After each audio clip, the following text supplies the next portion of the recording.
Hello everyone, कैसे हो आप लोग। आज आपके सामने उससे भी बेहतर टॉपिक लेके आया हूं, बट टॉपिक नहीं गाइस, क्वेश्चंस। ठीक है, क्योंकि इससे पहले हम लोगों ने एलसीएम, एचसीएफ और उससे पहले जैसे कि यूक्लिड्स, डिवीजन, लेम्मा, ये सारे टॉपिक्स को हम लोगों ने पढ़ा है और उससे रिलेटेड कुछ क्वेश्चन भी करा था। ठीक है, तो आज हम लोग जो है उससे आगे कुछ और क्वेश्चन प्रैक्टिस कर लेते हैं, फिर नेक्स्ट क्लास में हम लोग अगला टॉपिक देखेंगे। ठीक है गाइस, सो आई थिंक कि हमें स्टार्ट करना चाहिए। तो आपका जो है, हम लोग सबसे पहले मैं बता दूं कि तो हमारा टॉपिक था ही, तो 10 क्वेश्चन हम लोग ऑलरेडी कर चुके हैं। ठीक है, 10 क्वेश्चन ऑलरेडी हम कर चुके हैं। आज जो हम लोगों का क्वेश्चन होगा इससे 11 नंबर होगा और ये क्वेश्चन है एलसीएम या एचसीएफ दोनों में से किसी एक से रिलेटेड। सो गाइज आइए फिर प्रैक्टिस करते हैं हम लोग। ठीक है, क्वेश्चन नंबर 11, ये कौन सी कलर है भाई। ठीक है, तो क्वेश्चन नंबर 11 में हमें सीखना क्या है। कह रहा है कि HCF of two numbers is 27 and their LCM is 162 if one of the number is 54 then the other number is। तो ये आपको पता है फॉर्मूला बेस्ड है और बहुत ही इजी क्वेश्चन है और एलसीएम एचसीएफ से रिलेटेड ऐसे ही आसान क्वेश्चन आते हैं। अब सारे बच्चे अगर सही से आपने जो मैंने 4 मेथड सिखाया था एलसीएम फाइंड करने का और एचसीएफ फाइंड करने के, अगर वो 4 मेथड्स आपने अच्छे से सुना है और देखा है मेरी वीडियो को, तो आई थिंक कि कभी भी एलसीएम और एचसीएम आपको कभी प्रॉब्लम नहीं आएगी। ठीक है, तो आइए सॉल्व करते हैं। तो कह रहा है दो नंबर है जिसका एचसीएफ दे रखा है। मान लो let let us two numbers, let be two numbers A and B. वो दो नंबर को हम लोगों ने क्या कंसीडर कर रखा, क्या कंसीडर कर लिया हम लोगों ने, ए एंड बी। ठीक है, दो नंबर को हमने क्या कंसीडर कर रखा, ए एंड बी। तो कह रहा है कि जो ये एचसीएफ है वो इन दोनों नंबर का है। तो मान लो कि HCF HCF of number A and is 27। This is given guys. ठीक है, दिस इज गिवन। ठीक है, यहां लिख दो, गिवन ही लिख देता हूं मैं। ठीक है, ये क्या आपका, ये आपका गिवन है। ठीक है, ये आपका क्या है, गिवन। ठीक है, एंड देयर एलसीएम इज 162 और इन दोनों नंबर का जो एलसीएम है, LCM of A and B is 62। ठीक है, सॉरी 162 162 162 इसका क्या दे रखा है, एलसीएम, और कह रहा one of the number is 54। तो उनमें से कोई एक नंबर 54 है तो आप ए को भी कंसीडर कर सकते हो और बी को भी कर सकते हो, व्हाटएवर। ठीक है, तो मैं क्या करता हूँ, ए को कंसीडर कर लेता हूँ। ठीक है, तो ए उनमें से एक नंबर कितना है, 54। तो वो नंबर मैंने किसको कंसीडर किया था, ए और बी को, तो उनमें से एक नंबर ए को कंसीडर कर लेता हूँ 54। ठीक है, तो आपसे पूछा गया then the other number will be, other number will be, तो दूसरा नंबर क्या होगा। तो आपको आपको ऑलरेडी गाइस मैंने इसके बारे में बता रखा है, आपको बस इसका फॉर्मूला याद रहना चाहिए। क्या याद रहना चाहिए, फॉर्मूला याद रहना चाहिए। तो अदर नंबर अगर बी को कंसीडर करें तो बी का फॉर्मूला क्या हो जाएगा guys, LCM of A B into HCF of whole divided by A. ये ऑलरेडी मैंने फॉर्मूला पिछले लेक्चर में सिखाया है। ठीक है, तो अब अगर मैं बात करूं बी की, अगर ये मुझे फाइंड करना है तो एलसीएम ऑफ ए बी चाहिए। तो LCM of A B already दे रखा है यहाँ पर 162 into SCF of AB and SCF of AB is also given, that is 27 and whole divided by A। A क्या था, उनमें से कोई एक नंबर, और O कितना दे रखा है 54, एंड दैट्स वाई A की वैल्यू कितना पुट करूंगा यहाँ पर 54, और इसे आपको सॉल्व कर लेना। Answer is in front of you. तो 27 टू से ये 54 कैंसल आउट हो जाएगा गाइस। अगर 2 से इसमें डिवाइड करोगे तो 2 8 जा एंड 2 1 जा, ये भी कैंसल आउट। फाइनल आंसर जो आपके पास आएगा वो आएगा 81। Hence hence hence other number other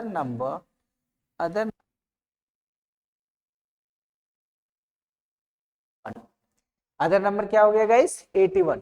तो इस तरह से आपसे अगर कोई भी पूछता है तो आपको बस ये फॉर्मूला याद रखना चाहिए, और मैंने पहले भी सिखा रखा है, आपको पहले भी मैंने सिखा रखा है कि दो नंबर का अगर एलसीएम और एचसीएफ अगर गिवन हो तो दोनों नंबर का जो प्रोडक्ट होगा उन दोनों नंबर के एलसीएम और एचसीएफ के प्रोडक्ट के इक्वल हो जाएगा। इस तरह से चार इसमें आपको वेरिएबल मिलेंगे, एक एलसीएम दूसरा एचसीएफ, नंबर दोनों, ठीक है। चार में से कोई तीन पता होता है, फोर्थ वन आप क्या कर सकते हो, आसानी से फाइंड कर सकते हो। तो यहाँ देख सकते हो वैसे भी 1 2 3 4 ये 4 वेरिएबल है, अननोन क्वांटिटी है। इनमें से किसी भी तीन अगर अननोन क्वांटिटी का वैल्यू नोन हो, पता हो, तो आप फोर्थ वन फाइंड कर सकते हो, ठीक है। इसमें बस इतना ही लॉजिक है और कुछ नहीं, और ऑलरेडी बोर्ड में पूछा हुआ क्वेश्चन है, ठीक है। नेक्स्ट अगर हम लोग बात करें, नेक्स्ट क्वेश्चन की बात करें, एंड ये भी बहुत आसान क्वेश्चन है गाइस, ये भी प्रीवियस ईयर क्वेश्चन है, आप इसे भी आसानी से सॉल्व कर सकते हो, ठीक है। क्या कह रहा है, if two positive integers p and q can be expressed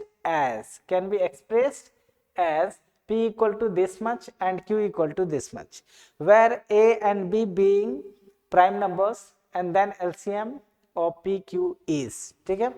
आपसे कह रहा है कि दो पॉजिटिव इंटीजर्स, ठीक है, दो पॉजिटिव इंटीजर्स है जिसमें से एक p है जो कि दे रखा है a into b square and another is q, ठीक है, another is q जो कि दे रखा है a cube b। अब देखो गाइस यहाँ पर क्या क्या उसने कैपिटल लिख दिया और यहाँ पर ऐसा, तो इसे भी कैपिटल ही समझना, और यहाँ पर कैपिटल क्यू तो यहाँ पर भी क्यू ही समझ लेना, ठीक है। करे दोनों को एक्सप्रेस किया गया कुछ इस तरह से, ठीक है, p equal to B square और q equal to A cube B, ठीक है, ए क्यूब बी। करे where A B being prime numbers, और आपका जो a और b है गाइस ये प्राइम नंबर्स के बारे में मैंने ऑलरेडी बता रखा।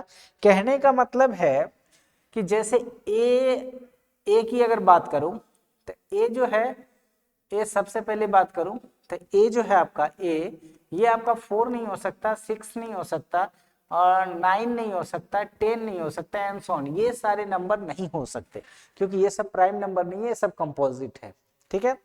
a एंड b ये दोनों ये सब नंबर नहीं हो सकते। मतलब a और b की बात करें, a एंड b की बात करें तो ये जो a एंड b है गाइस ये सिर्फ और सिर्फ हो सकते हैं, कैन भी लिख देता हूं, ठीक है। ये सारे नंबर a एंड b की अगर बात करें तो a and b can be only 2 3 5 7, ठीक है, 9 नहीं होगा, 8 भी नहीं होगा, 10 भी नहीं होगा, 11 13 एंड सो ऑन, ठीक है। केवल ये सब नंबर ही हो सकते हैं, ठीक है, ये सभी नंबर हो सकते हैं। अब इन सब की अगर बात करें, ये सारे नंबर हो सकते a एंड b, ठीक है, ये सब नंबर नहीं हो सकते। अगर ये सब होता तो एक प्रॉब्लम होता गाइस, क्या प्रॉब्लम होता, सोचो कि अगर 4 की पावर यहाँ पर 6 होता या कुछ भी होता, 4 की पावर मान लो 5 रहता, ठीक है, और यहाँ अगर बात करें a का क्यूब है तो 4 का अगर क्यूब रहता तो दोनों में अगर आप जस्ट इमेजिन करो, दोनों में आप क्या लेते, दोनों में एलसीएम निकालना होता तो 4 की पावर क्या लेते 5। तो अब इसको जो फैक्टराइज करने वाली बात है वो करने की जरूरत ही नहीं है, ठीक है, इसको फैक्टराइज करने की कोई जरूरत नहीं है। क्यों? क्योंकि आपको पहले से बोल रखा ये जो ए बी है, ए बी क्या है, प्राइम नंबर्स। क्योंकि ऑलरेडी जैसे हम लोग जब एलसीएम फाइंड आउट करते थे तो आप याद करो कोई भी नंबर, जैसे मान लो कि 18 और 12 का हमने पिछले लेक्चर में करा था, तो 18 का सबसे पहले हम लोग क्या करते थे, प्राइम फैक्टर करते थे। क्या करते थे? Prime factor. 12 का भी अगर करना है तो सबसे पहले क्या करते थे हम लोग, प्राइम फैक्टर करते थे, ठीक है। इस तरह से सबसे पहले प्राइम फैक्टराइज करते थे एंड देन हम लोग एलसीएम और एचसीएफ फाइंड करते थे, ठीक है।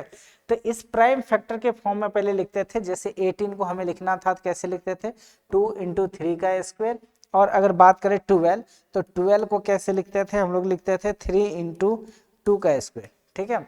इस तरह से हम लोग पहले प्राइम फैक्टराइज करते थे and then will find out the LCM and HCF, ठीक है।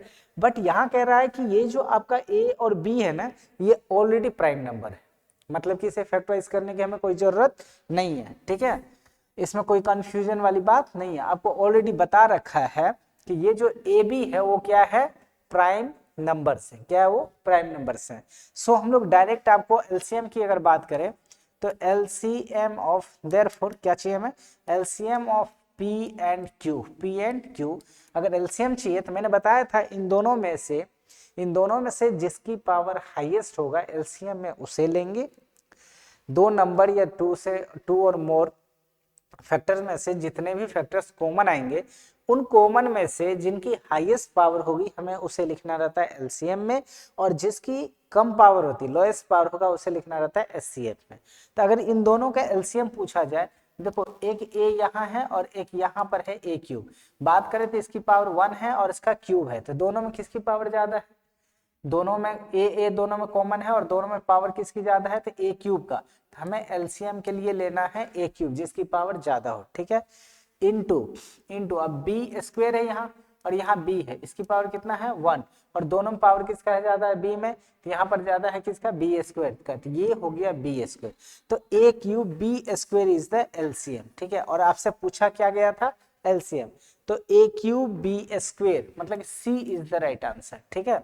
बट अगर सोचो आपसे एचसीएफ भी पूछता तो क्या करते, अगर इसका एचसीएफ हालांकि पूछा नहीं है, मैं आपको बस बता रहा हूँ, एचसीएफ अगर पूछ देता, HCF of P and Q, तो आपको क्या करना था, इन दोनों में जिसकी डिग्री कम है, जिसकी डिग्री लोएस्ट है, ठीक है, स्मॉलर है, उस डिग्री वाले को हम लोग लिखते।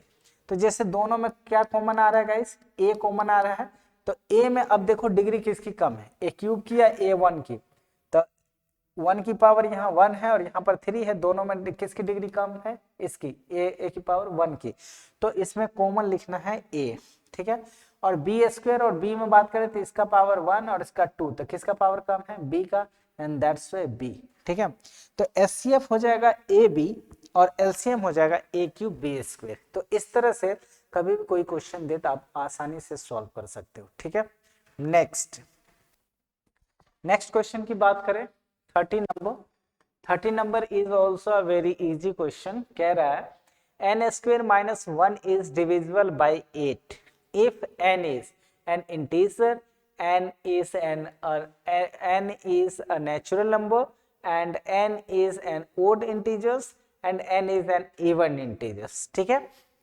तो इनमें से आप डायरेक्ट भी आंसर कर सकते हो, मैं इसके दो तरीके बताता हूँ आपको, जो इजी लगे वैसे आप सॉल्व करना, ठीक है। तो इसकी अगर सॉल्यूशन की बात करें गाइस, अगर मैं इसके सॉल्यूशन की बात करूं, ठीक है, तो आपको दे रखा है कि एन स्क्वेयर माइनस 1, आपको पता करना है कि ये 8 से डिविजिबल कब होगा, ठीक है, जब n आपका इंटीजर होगा, या फिर जब n आपका नेचुरल नंबर होगा, या n ओड इंटीजर होगा, या इवन इंटीजर होगा। इनमें से ये एन स्क्वायर माइनस 1 8 से, किससे, 8 से, इससे कब एग्जैक्टली डिविजिबल होगा, वो ये पूछना चाहता आपसे, ठीक है। तो इसके लिए हमें कैसे आंसर करना है, एक तो आपके पास मैं दिखा सकता हूँ प्रैक्टिकल ऑप्शन है, ठीक है। कुछ नंबर ले लो ओड एंड इवन, मान लो सबसे पहले हम लोग लेते हैं, ठीक है, क्या लेते हैं, ओड इंटीजर, ठीक है। If n equal to even लेता हूं मैं पहले, क्योंकि यहाँ पर इवन और नेचुरल है, तो नेचुरल ले लेंगे तो उसमें इवन और ओड दोनों आ जाएगा गाइस, ठीक है। तो मैं नेचुरल ही ले लेता हूँ, n equal to natural number, क्या ले लेता हूँ, नेचुरल नंबर। तो नेचुरल नंबर अगर लूंगा तो 1 2 3 4 5, ठीक है, एंड 6। अब देखो इसमें से जो है 1 2 3, ठीक है, बात कर लिया मैंने, 1 2 3, और इसकी अगर बात करूं 2 4 एंड 6। अगर नेचुरल नंबर ले रहा हूं तो उसमें इवन भी आ रहा है और ऑड भी आ रहा है, ठीक है। तो n, अगर n की अगर बात करें, जब n क्या हो, इवन हो, क्या हो, इवन नंबर हो, या इवन इंटीजर हो, क्या इवन इंटीजर, लाइक 2 4 और 6, इनमें से कोई हो, तो चेक करते क्या 8 से डिविजिबल है। तो सबसे पहले कौन है, 2 है, 2 को रखो, तो 2 का स्क्वायर, अगर इफ n इक्वल टू 2, तो बताओ 2 का स्क्वायर माइनस 1, ये हो जाएगा 4 माइनस 1 3, जो कि 8 से डिविजिबल नहीं है गाइस। अगर 4 की बात करें, अगर n की वैल्यू 4 रखूं तो ये कितना हो जाएगा 4 का स्क्वायर, n की वैल्यू कितना रखा 4, तो n का स्क्वायर देखें 4 का स्क्वायर माइनस 1, 4 का स्क्वायर कितना है 16, 16 और माइनस 1 कितना हो जाएगा 17। देखो 4 का स्क्वायर 16 माइनस 1 17, जो कि 8 से डिविजिबल नहीं है।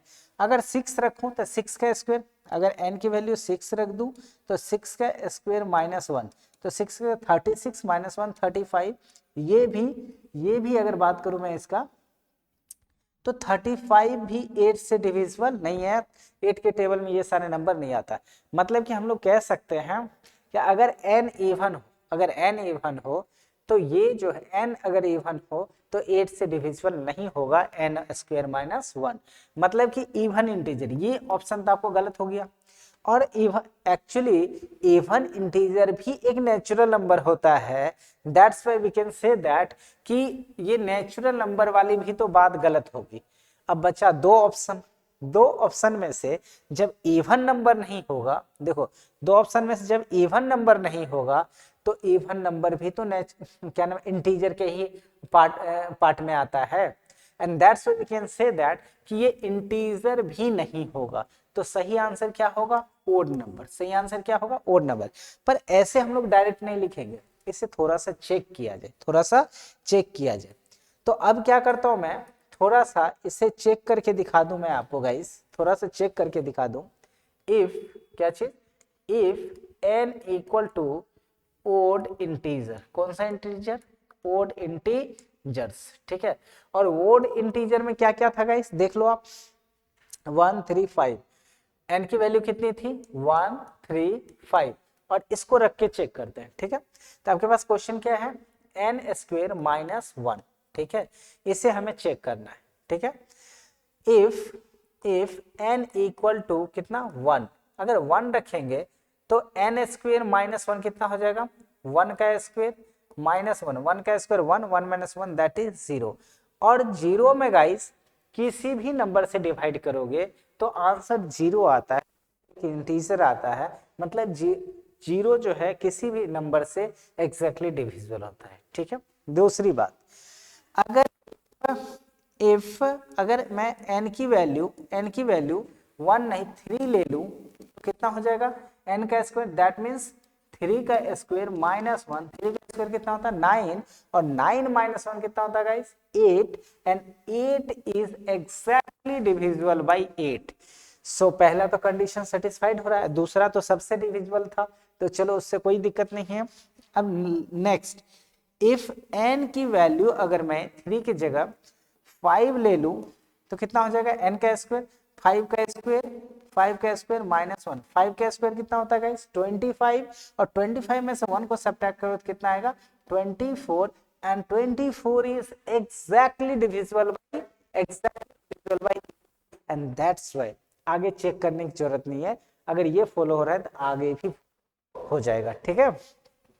तो इस तरह से हम लोग कह सकते हैं कि n square minus 1 is n square minus 1 is divisible by 8 if n is an odd integer, hence our right answer is C, ठीक है। एक तो ये ऑप्शन है, आप ऐसे चेक करके देख सकते हो। दूसरा वे क्या है गाइस, दूसरा वे क्या है, आपका जो क्वेश्चन था वो ये था कि n स्क्वायर माइनस 1 जो है 8 से डिविजिबल कब होगा, जब n आपका इंटीजर होगा, नेचुरल नंबर होगा, ओड इंटीजर्स होगा, इवन इंटीजर्स, ठीक है। तो सबसे पहले देखो इवन को छोड़ देता हूं मैं, ओड लेकर के ही डायरेक्ट चेक कर देता हूं, क्योंकि आपको पता ही है कि ओड इंटीजर, ठीक है। फिर भी दोनों से भी आप चाहो तो कर सकते हो। तो इसको कैसे सॉल्व करना है कि मान लो late n is an odd integer, ठीक है। n जो है आपका क्या है odd integers, n क्या है आपका odd integers, ठीक है। तो आपको अच्छे से पता है कि an odd integer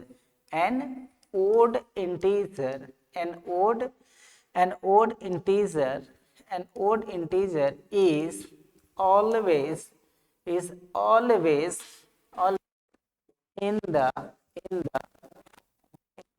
form in the form of, हालांकि मेरा नाम के है, करण है, एंड दैट्स वाई मैं लिखूंगा in the form of 2k plus 1, 2k plus 1, ठीक है, 2k प्लस 1।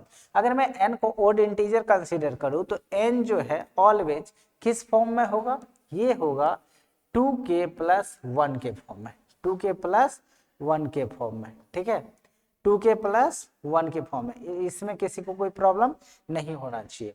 किस फॉर्म में होगा गाइस, 2k प्लस 1 के फॉर्म में, where k is an odd integers, sorry k is an कह सकते हैं नेचुरल नंबर, ठीक है। तो कोई भी नेचुरल नंबर हो ये हमेशा ओड ही आएगा। 1 लो तो 2 1 जा 2 प्लस 1, देखो पहले के लिए तो वैसे ही गलत हो गया, ठीक है। अगर इसको ध्यान सुनेंगे, मैंने बोला कि k जो है वेयर लिख ही देता हूं, where k is whole number, k is whole number, ठीक है, except some whole numbers, ठीक है, except कुछ को छोड़ करके। किसको, जैसे कुछ को क्या है कि अगर मैं यहाँ पर होल नंबर 0 रखूं तो 2 इंटू 0 प्लस 1, ये कितना आ जाएगा, ये आ जाएगा गाइस 0 प्लस 1 1, ये एक ओड ही है। पर अगर दूसरा 1 रखूं तो 2 इंटू, देखो सीधा नहीं तो इसको छोड़ ही दो, डायरेक्टली लिख लो इसको गाइस होल नंबर, ठीक है, वेयर के इज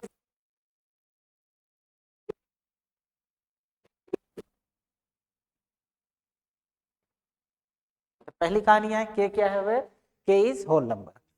अगर मैं k को 0 रखता हूं तो 0 इंटू 2 0 प्लस 1 दैट इज 1।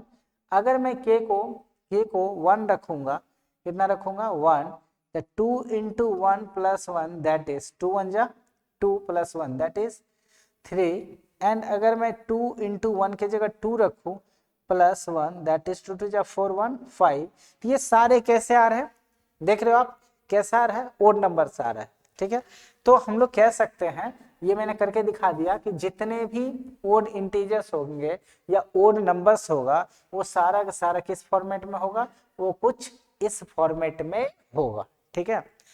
तो n को हम लोग क्या करते हैं, ये सबसे पहले हम लोग ओड इंटीजर्स मान ले सकते हैं, ठीक। देन अगर n की वैल्यू ओड इंटीजर है, इतना है, तो हम लोग इसे सॉल्व करते हैं। n स्क्वायर माइनस 1 को, तो n स्क्वायर माइनस 1 क्या 1 को मैं 1 का स्क्वायर लिख दूं, क्यों, क्योंकि 1 का स्क्वायर अगर करता हूं तो 1 का स्क्वायर 1 ही होता है, ठीक है। तो ये हो गया a square minus B square. तो आपको एक आइडेंटिटी याद होनी चाहिए, a square minus B square equal होता है, थोड़ा सा मैं इधर लिखता हूँ guys, a square minus B square equal होता है a plus B into A minus B. ये आइडेंटिटीज आपको याद रहने चाहिए, इसको मैं यहाँ अप्लाई करूंगा। तो ए स्क्वायर माइनस बी स्क्वायर कितना होगा, ए plus B into A minus B, ठीक है, इस तरह से आप लिख सकते हो। अब आपको पता है कि n की वैल्यू, n एक्चुअली एक और इंटीजर हमने कंसीडर करा, तो n की वैल्यू को कितना पुट करना है, 2k प्लस 1। तो n की जगह मैं पुट कर देता हूँ 2k प्लस 1, ठीक है। और ऑलरेडी यहाँ क्या है, n की वैल्यू मैंने पुट करा 2k प्लस 1, और ऑलरेडी पहले से यहाँ कितना है प्लस 1, ये हो गया प्लस 1 इंटू यहाँ क्या है n माइनस 1, n कितना है 2k प्लस 1, और यहाँ पर ऑलरेडी कितना लिखा हुआ माइनस। इस तरह से जब इसे सॉल्व करोगे गाइस, इस तरह से इसे क्या करोगे, जब सॉल्व करोगे तो आपको देखोगे क्या कि देखो ये 2k प्लस 1 कितना हो जाएगा, दैट इज 2 इंटू, इसको सॉल्व करो तो ये देखो प्लस 1 माइनस 1 दोनों सब्ट्रैक्ट करो 0 हो जाएगा, तो मैंने कैंसिल आउट कर दिया, तो बचा कितना यहाँ पर, ये बच गया आपको 2k। और इसे जब सॉल्व करेंगे गाइस, इसे जब सॉल्व करोगे तो इसे जब सॉल्व करोगे देखो दोनों में कॉमन आ रहा है कितना 2 जब हम कॉमन ले लेंगे तो यहाँ बचेगा k प्लस यहाँ 2 तो निकाल ही लिया था, आपको कितना बचा 1 इंटू यहाँ कितना आपका 2k, ठीक है। और अगर इसे सॉल्व करूं मैं, इसे अगर मैं सॉल्व करूं गाइस, तो इसे अगर मैं सॉल्व करूं तो देखो ये कितना है, तो 2 एंड 2, 2 जा कितना हो जाएगा 4k into K plus one. अब इसके बारे में जरा सोचो, इसके बारे में जरा सोचो गाइस, ठीक है, इसके बारे में जरा सोचो। तो इसके बारे में अगर जरा सोचोगे, अगर 4k की बात करें, देखो 4k की बात करें, तो अगर इस 4k की बात करो, अब यहाँ पर आप कुछ भी रखो, ठीक है, कुछ भी, ठीक है, कुछ इंटीजर को छोड़ के अगर कुछ भी रखोगे, ठीक है, तो 4k into K plus one, इन दोनों के बारे में अगर आप गौर से सोचो, और हमने k को क्या कंसिडर किया था, होल नंबर, ठीक है, k को क्या कंसिडर किया था, होल नंबर। तो कोई भी k की अगर सोचो तो ये क्या है, 4 का मल्टीपल हो जाएगा, क्या हो जाएगा, ये 4 का मल्टीपल हो जाएगा। और 4 की मल्टीपल में अगर जरा सोचो, 4 की मल्टीपल में, अगर 4 के मल्टीपल में जो भी नंबर रहेगा वो 4 का टेबल हो जाएगा, 4 का मल्टीपल में 4 का टेबल। दैट मीन्स अगर 4 का टेबल हुआ गाइस, देखो के भी यहाँ और के एक होल नंबर था, तो 0 करोगे तो 0 हो जाएगा, 1 हो जाएगा तो 4 हो जाएगा, 4 हो जाएगा, ठीक है। तो 1 + 1 भी 2, 2 + 1 3, तो यहाँ पर भी जरा सोच के देखो, 2 + 1 3, 3 + 1 4।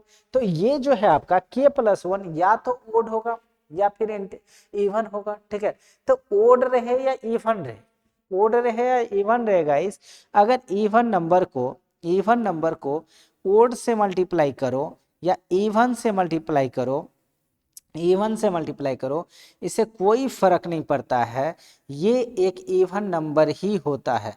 5 2 जा 10, 3 2 जा 6, 2 2 जा 4, 4 2 जा 8, ये सारा क्या आएगा, इवन नंबर ही आएगा, ठीक है। दैट मीन्स कह सकते हैं, और वैसे भी ये 4 का मल्टीपल है, तो 4 के मल्टीपल में 8 का सारा डिविजिबल आएगा, ठीक है।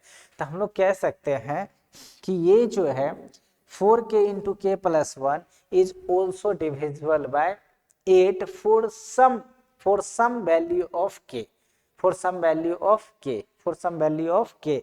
समझ रहे हैं बात को। अगर आप जीरो लेंगे तब ये देखो क्या होता है कि यहाँ 0 हो जाएगा, 0 से किसी को मल्टीप्लाई करोगे 0 हो जाएगा। पर अगर 1 लोगे तो 1 + 2, तो 4 2 जा 8, तो ऐसे ही हो जाएगा गाइस।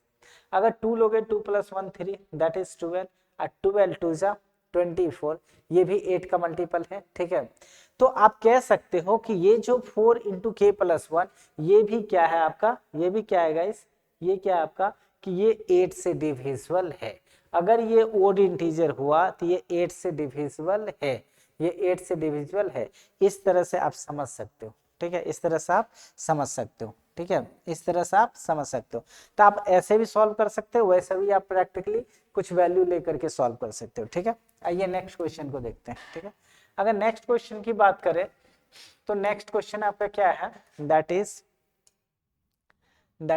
नेक्स्ट क्वेश्चन की अगर मैं बात करूँ गाइस, ठीक है, तो नेक्स्ट क्वेश्चन की अगर मैं बात करूँ तो ये आपका बहुत आसान क्वेश्चन है, ठीक है, इसे आप आसानी से सॉल्व कर सकते हो। कहते if HCF of 144 and 180 is express in the form of m such that 13m - 16, ठीक है, find the value of m। आपको क्या कह रहा है कि HCF ऑफ 144 एंड 188 उसको एक्सप्रेस किया गया m के फॉर्म में इस तरह से कि उसका HCF इतना हो जाए, उसका HCF इतना हो गया। कह रहे m की वैल्यू बताओ क्या होगा, ठीक है, m की वैल्यू बताओ क्या होगा। तो सबसे पहले इसकी सॉल्यूशन बहुत आसान है गाइस, आपको क्या करना है, 144 और 180 का HCF निकाल लो, ठीक है। तो सिंस HCF 144, HCF ऑफ कितना 144, ठीक है, 144 आपको कितना गाइस, ये दे रखा है आपको 13f - 16, दैट इज गिवन। ये क्या है आपका गिवन है, ठीक है। ये बोल रहा है कि 144 और 180 का जो HCF है वो कुछ m के फॉर्म में है, जो कि ये रहा, ठीक है। तो आपको करें m की वैल्यू क्या होगी, ठीक है। तो सबसे पहले इन दोनों का HCF निकालो। तो 144 से क्या करना है आपको, 144 से डिवाइड करना है 180 में, ठीक है। इससे डिवाइड करोगे कितना बार में डिवाइड होगा, ये 1 टाइम्स में 144, फिर इसको सब्ट्रैक्ट करना है तो यहाँ 6 आ जाएगा, 10 माइनस 4 6, और यहाँ 7 माइनस 4 3, और ये हो गया 0। ठीक है, फिर इस 36 से डिवाइड करना है 144 में, और ये तब तक करते रहना जब तक कि आपका रिमाइंडर 0 ना हो जाए।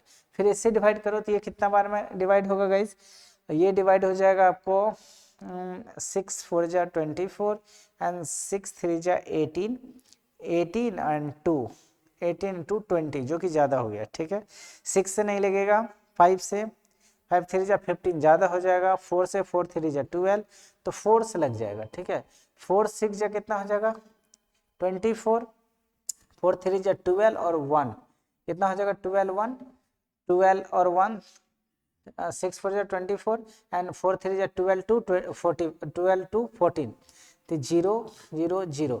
इस तरह से आपका SCF कितना हो गया guys, therefore SCF equal to 36। ठीक है, SCF कितना आ गया 36।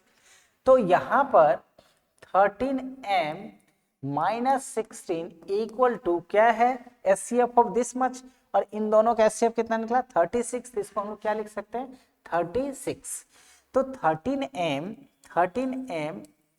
इक्वल टू इम्प्लाइज दैट, अब क्या करो इस माइनस 16 को ट्रांसपोज कर दो टू RHS। ठीक है, तो ये जब माइनस है तो उस साइड जाके क्या हो जाएगा गाइस प्लस। ठीक है, तो इसमें हो जाएगा 36 plus 16, 36 plus 16 implies that 13m equal to 36 plus 16 को अगर ऐड करोगे तो कितना हो जाएगा 6 प्लस 6 कितना हो जाएगा 6 6 12 3 1 4 4 1 कितना हो जाएगा ये 5 4 1 5।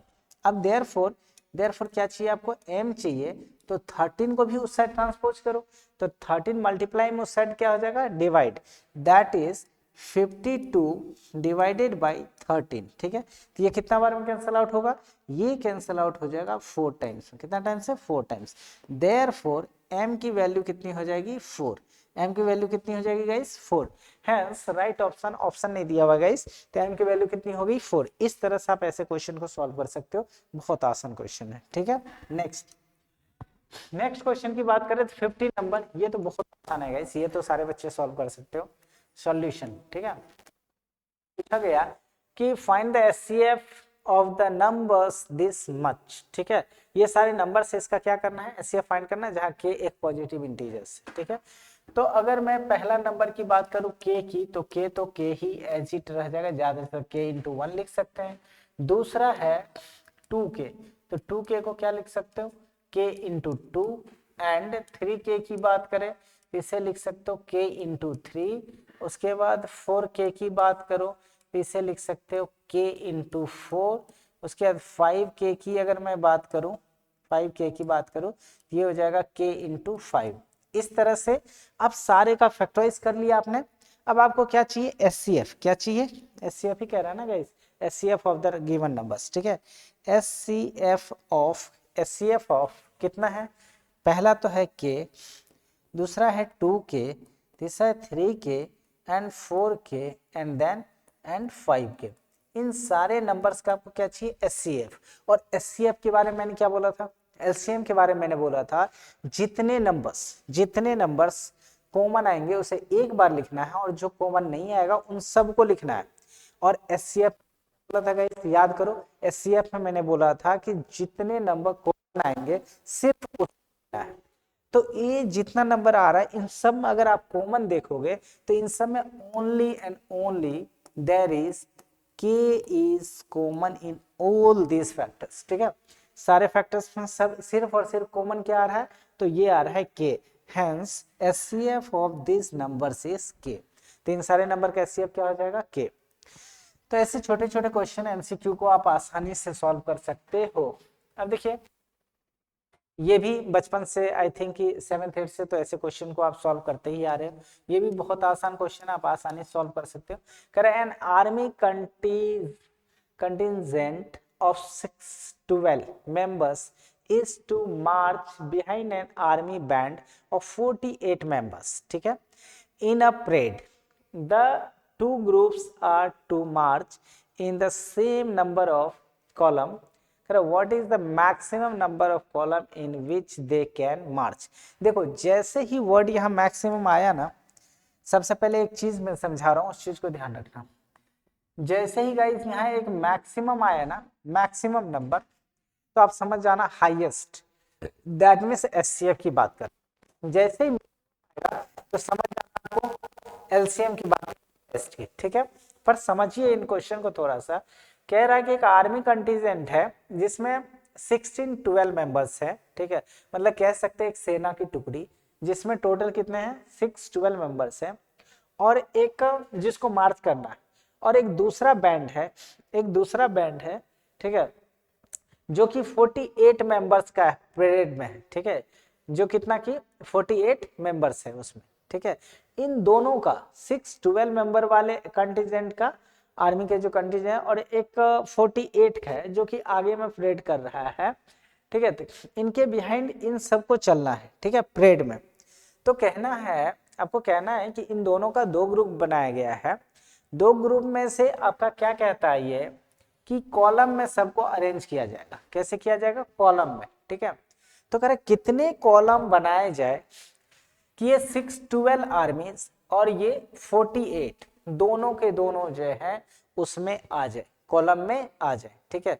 कितने कॉलम बनने चाहिए मैक्सिमम, जिसमें ये 48 वाले जो मेंबर हैं, जो जिनका बैंड है, और दूसरा जो 16-12 वाले जो मतलब कि टुकड़ी है सेना का, वो दोनों का कितने मैक्सिमम नंबर ऑफ, मतलब कि ये कॉलम होने चाहिए उसमें ये 6-12 मेंबर और 48 मेंबर दोनों ही आ जाए, ठीक है। कितने, तो इसके लिए कह रहा मैक्सिमम, मतलब मैंने आपको बोला सीधा आपके दिमाग में होना चाहिए क्या चीज, एचसीएफ निकालना है, ठीक है। तो आप सबसे पहले क्या करें, 12, सबसे पहले क्या करना है आपको, 6-12 की बात करें तो 6-12 का आपको क्या करना है गाइस, क्या निकालना है, एचसीएफ। क्या निकालना है, एचसीएफ, ठीक है। तो 6-12 को सबसे पहले क्या करिए, इसका एचसीएफ निकालो। 6-12 का फैक्टराइज कर लो, तो मैंने बताया 2 से 2 3 जा 0, 2 6 जा, फिर 2 से 2 1 जा, 2 5 जा, 2 3 जा, ठीक है। उसके बाद फिर 2 से तब लगेगा नहीं गाइस, ठीक है। तो ये लगेगा 3 से, ठीक है। 3 5 जा, 3 1 जा, फिर 3 से 3 1 जा, उसके बाद ये आ जाएगा 2 3 7 जा।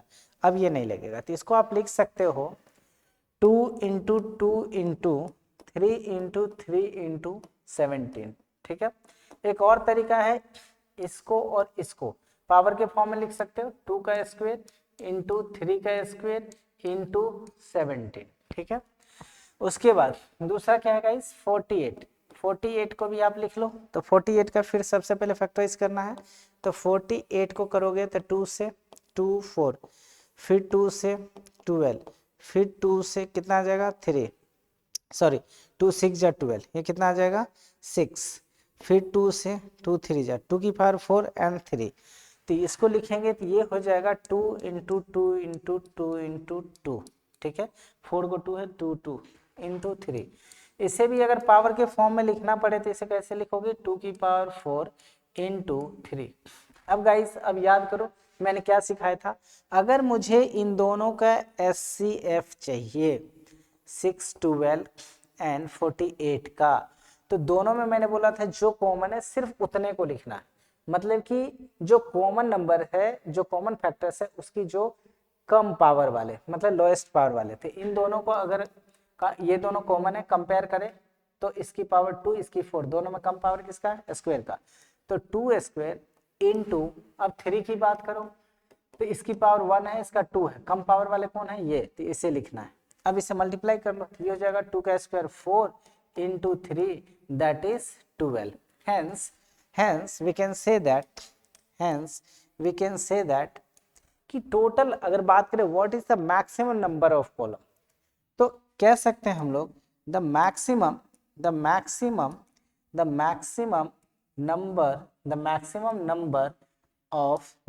नंबर ऑफ कॉलम इज कितना हो जाएगा 12, ठीक है। या कह सकते हैं इन विच दे कैन मार्च, ठीक है, दैट इज कितना है 12 अगर कॉलम लिया जाएगा, मैक्सिमम 12 कॉलम, जिसमें से 6-12 और 48 मेंबर जो है वो सारे उसमें मार्च कर सकते हैं, मतलब सारे मेंबर इतने ही कॉलम में आ जाएंगे, ठीक है। तो ये इस तरह से एचसीएफ फाइंड आउट कर सकते हैं, ये भी आपका प्रीवियस ईयर का है, ठीक है। नेक्स्ट अगर हम लोग बात करें तो देखो ये भी आसान है, इसे भी आप आसानी से सॉल्व कर सकते हो, ठीक है। नेक्स्ट क्वेश्चन की अगर बात करें तो कह रहा है 144 cartons of Coke cans and 90 cartons of Pepsi cans, ठीक है, are to be stacked in a canteen, ठीक है। एक कैंटीन में क्या करना है कि 144, ये जो आप बात कर रहे हैं, ठीक है, ऑफ किसका, कोक का, और 90 कार्टून्स किसका है, ये है गाइस पेप्सी का, ठीक है। इसको क्या करना है, एक जगह रखना है, स्टैक इन द कैंटीन, ठीक है। कहाँ रखना है, कैंटीन में, ठीक है।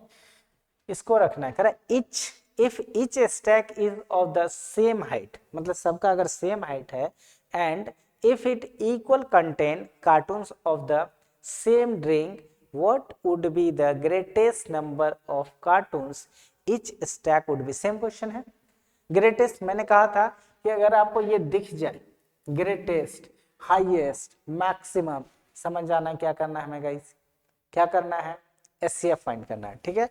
तो आपसे क्या पूछा गया, what would be the greatest number of cartoons each stack would have, ठीक है। तो आपको क्या करना है, क्या निकालना है आपका, एचसीएफ।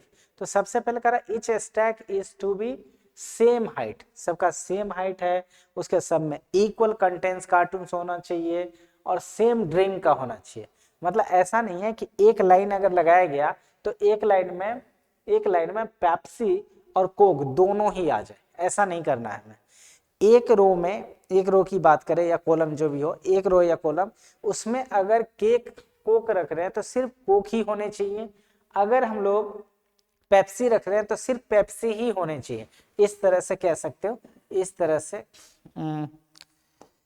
कहने का मतलब ऐसे अगर आपको अरेंज करना हो इस तरह से, ठीक है गाइस, इस तरह से, ठीक है, जस्ट अ मिनट, ठीक है। देखो इस तरह से आपको अगर रखने हैं, ठीक है, इस तरह से, तो सबको एक लाइन में जो भी होगा इस तरह सबको अरेंज करना है, ठीक है।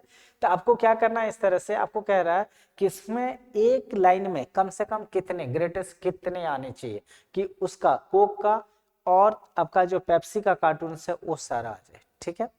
तो इसके लिए क्या मैंने बताया, ग्रेटेस्ट, हाईएस्ट जो भी दिखे, मैक्सिमम समझ जाना है, क्या करना है, एचसीएफ फाइंड करना है, ठीक है। तो इसके सॉल्यूशन के लिए सबसे पहले फैक्टराइज करो, और दूसरा क्या दे रखा है 90, दोनों को क्या करना है factorise.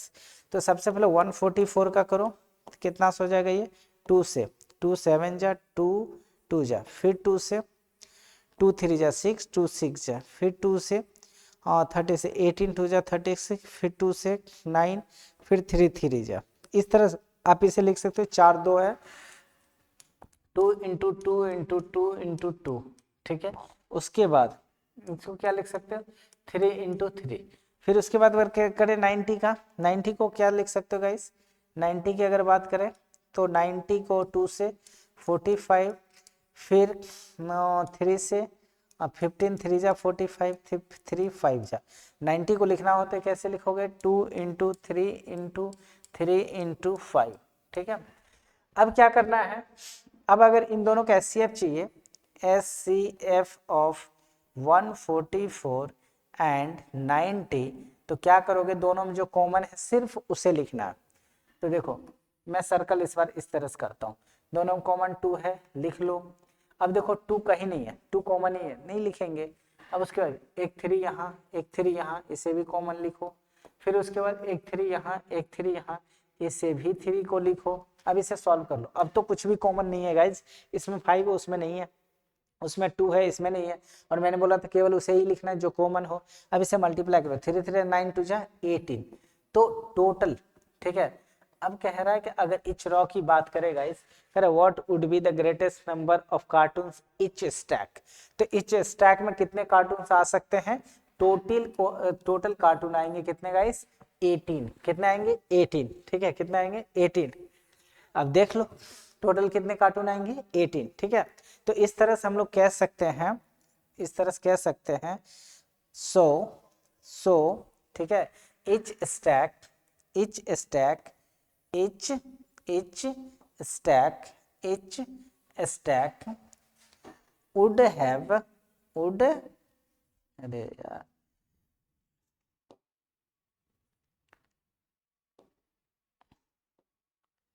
would have 18 cartoons 18 cartoons, ठीक है, 18 नंबर ऑफ कार्टून्स। क्या लिख सकते हैं यहाँ, लिखना तो लिख सकते हो guys, 18 number of cartoons, number of cartoon, ठीक है, मतलब कि इच स्टैक में कितने होने चाहिए, 18 नंबर ऑफ कार्टून्स, ठीक है। इसके बाद एक और क्वेश्चन की अगर हम लोग बात करें, ये भी देख ही लेते हैं सॉल्व कैसे किया जाए। करे 3 बेल्स, फेमस क्वेश्चन है, बहुत अच्छा क्वेश्चन है, जूनियर क्लास से पढ़ते आ रहे हो। करे 3 bells toll at interval of 9, 12, 15 minutes, ठीक है, respectively. If they start tolling together, after what time will they next toll together? ठीक है, मतलब कह रहा है कि ये तीन, कह रहा है कि 3 बेल्स हैं, घंटियां, ठीक है, वो तीनों 9 मिनट, कितना 9 मिनट, 12 मिनट एंड 15 मिनट के टाइम इंटरवल में बजते हैं, ठीक है, इतने टाइम में क्या होते हैं, बजते हैं, ठीक है। अगर मान लो आपको कह रहा है, अगर ये they start talking together after time, ठीक है, will they next talk together, ठीक है, तो मान लो ये कह रहा है कि 3 bells toll at interval of इतना इतना मिनट्स, मतलब सारे 9 मिनट, 12 मिनट और 15 मिनट्स के इंटरवल पे बजते हैं। तो कह रहा है ये कुछ देर के बाद तीनों एक ही टाइम पे कब बजेंगे, तीनों एक ही टाइम पे कब बजेंगे, तो तीनों का जंक्शन, तीनों का कॉमन, ठीक है, तो दैट इज कर they start talking together after time will they next talk together. तो क्या करना है इसमें, तीनों एक ही साथ कब बजेंगे, तो तीनों का हमें क्या करना है गाइस, एलसीएम लेना है, जिससे कि तीनों डिविजिबल हो। तो क्या करना है हमें, एलसीएम। तो एलसीएम के लिए सबसे पहले इसको फैक्टराइज करो, कितना हो जाएगा 3 3 सा, फिर 12 का करो, तो 12 से 2 से कितना आएगा 6, फिर 2 3 सा, ठीक है। फिर अगर बात करें हम लोग 15 का, तो इसे भी करो, ये हो जाएगा 3 5 जा, इससे ज्यादा तो हो नहीं सकता है। अब अगर बात करें 9 का, तो 9 के लिए क्या लिख सकते हैं गाइस, 3 इंटू 3। उसके बाद अगर हम लोग 12 की बात करें, 12 को कैसे लिख सकते हो, 2 इंटू 2 इंटू 3। अगर बात करूं मैं 15 को, तो 15 को कैसे लिखोगे, 3 इंटू 5, ठीक है। अब अगर एलसीएम चाहिए, क्या चाहिए गाइस, इसे चाहो तो इस तरह से लिख सकते हो, 3 का स्क्वायर, इसे 2 का स्क्वायर इंटू 3, और इसकी बात करें तो 3 इंटू 5। अब आसान हो जाएगा आपको। अगर हमें देयरफॉर एलसीएम चाहिए, क्या चाहिए हमें, एलसीएम, तो एलसीएम ऑफ 9, 12 एंड 15 मिनट, इन तीनों का क्या चाहिए हमें, एलसीएम। तो एलसीएम चाहिए तो कैसे फाइंड आउट करोगे, तो देखो सबसे पहले तो मैंने बोला था गाइस, जो कॉमन है उसे एक बार लिखना है, इसे और इसे, तीनों कॉमन है, 3 सब में है, तो मैंने बोला था उनमें जो हाईएस्ट पावर वाले होंगे, तो हाईएस्ट पावर किसके, 3 स्क्वायर का, तो इसे लिख लो 3 स्क्वायर इंटू, अब मैंने बोला था 2 की बात करो तो ना उसमें है ना उसमें, मैंने बोला था जो नहीं रहेगा उसे तो लिखना ही है, जो नहीं रहेगा उसे तो लिखना ही है गाइस, ठीक है, जो नहीं रहेगा उसे तो लिखना ही है, और जो रहेगा उसे भी लिखना है, जो कॉमन रहेगा उसे एक बार लिखना है, और जो कॉमन नहीं रहेगा उसे भी लिखना है।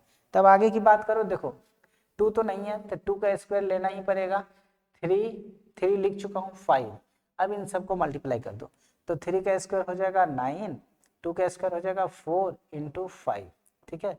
तो ये हो जाएगा आपको गाइस 5 4 जा 20 एंड 29 जा 180 मिनट, ठीक है। इसका मतलब है कि अगर मैं बात करूं तो 180 मिनट, दैट मीन्स ये है 3 आवर्स, दैट मीन्स अब ये तीनों जो बेल है, जो 9 मिनट 12 मिनट के डिफरेंस में मतलब कि बजते रहता है, ये तीनों कह रहा था कितना देर के बाद एक साथ बजेगा, ठीक है। तो ये तीनों के तीनों जो है, ये 9 मिनट वाले, 12 मिनट के और 15 मिनट के जो डिफरेंस में बजता था बेल, वो बेल अब 180 मिनट्स के बाद, कितने मिनट्स के बाद, 180 मिनट्स के बाद, दैट मीन्स 3 आवर्स के बाद एक साथ फिर से रिंग करेगा, ठीक है। मतलब टोटल कितने 3 आवर्स के बाद, तो हम लोग कह सकते हैं कि they start talking together after 3 hours और आफ्टर 180 मिनट्स, ऐसे बोल सकते हैं, ठीक है। नेक्स्ट क्वेश्चन आइए देखते हैं। तो अपने पास नेक्स्ट क्वेश्चन नहीं है गाइस, नेक्स्ट क्वेश्चन खत्म हो गया। पता है कि अब क्वेश्चन कंप्लीट हो गया, तो इस लेक्चर में सिर्फ क्वेश्चन ही रहने देते हैं। नेक्स्ट क्लास में हम लोग बात करेंगे फंडामेंटल थ्योरम ऑफ अरिथमेटिक, ठीक है। इस टॉपिक पे हम लोग नेक्स्ट क्लास में बात करेंगे। आज के लिए इतना ही, नेक्स्ट क्लास में मिलते हैं। तब तक के लिए शॉर्ट बाय, ठीक है। हम लोग मिलते हैं नेक्स्ट क्लास में गाइस, ओके।